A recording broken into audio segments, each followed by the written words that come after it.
Ang dami mo ng gusto, ang dami mong pangarap, ang dami mong iniisip, at sa dami ng iniisip mo, nakalimutan mo ng tanungin, kalooban pa ba kaya ng Diyos ang mga nais mo? I-check mo, kapatid. Baka sa dami ng iniisip mo, wala nang space si Lord sa buhay mo. Mas okay na yung pain discipline ni Lord kesa pain regret na dala ng hilig ng tao.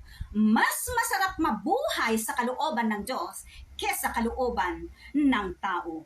Sabi niya sa Philippians 4:6 na ganito po ang sinabi niya, huwag kayong mabalisa sa anuman bagay, sa halip, hingin ninyo sa Diyos ang lahat ng kailangan ninyo sa pamamagitan ng panalangin at pasasalamat.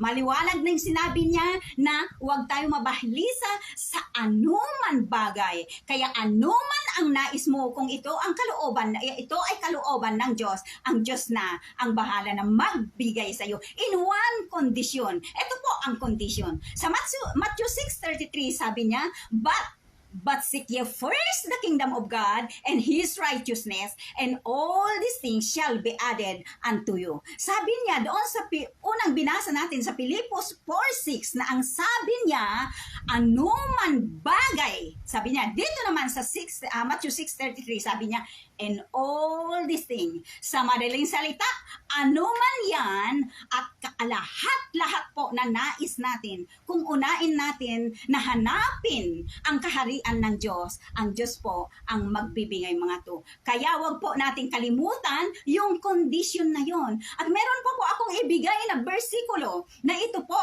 meron po tayo buong katungkulan ang tao po na ibinigay ng Diyos. At dapat po ito ang sundin mo. At kapag ito po ay nasunod mo, sigurado po na anuman yung bagay na nais mo at lahat po na magagandang bagay na nais mo na kalooban ng Diyos ay ibibigay niya. Meron po sa Ecclesiastes 12:13, ang sabi po niya doon, sa kabila ng lahat ng ito, isa lamang ang aking masasabi, matakot ka sa Diyos, sundin mo ang kanyang utos. Ito na, sapagkat ito ang kabuuan ng katungkulan ng tao. So meron po ay binigay ng Diyos sa atin na buong katungkulan. Ito ang katungkulan mo, katungkulan ko, at katungkulan ng lahat ng tao na ibinigay ng Diyos. Ano yon? Isa lamang po ito. Ang sinabi po niya, ito po yung matakot tayo sa Diyos, sundin natin ang kanyang utos. Sa madaling salita po,